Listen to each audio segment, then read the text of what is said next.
இத்தல புராணத்தில் சங்கன் பதுமன் என்பவர்கள் யார்? இந்த சங்கன் பதுமன் இருவரும் நாக அரசர்கள் என்று கல்வெட்டு நமக்கு எடுத்துரைக்கின்றது.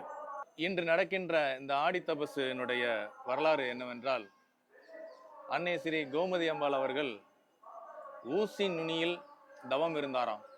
எதற்காக என்றால், சங்கர நாராயணர் ஒரே உருவமாக, அதாவது சிவனும் மகாவிஷ்ணுவும் சேர்ந்து ஒரே உருவமாக காட்சி தர வேண்டும் என்பதற்காக, சிவ வைணவ ஒற்றுமையை எடுத்து உரைக்கும் விதமாக காட்சி அளிக்க வேண்டும் என்பதற்காகவே தவம் புரிந்தாராம்.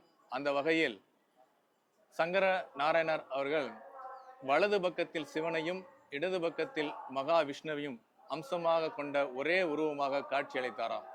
அதனையே ஆடி தபசாக இந்த ஊர் மக்கள் இன்று வரை வழிபட்டு வருகிறார்கள் என்பதனை மரபு கல்வெட்டுகள் நமக்கு எடுத்துரைக்கின்றன.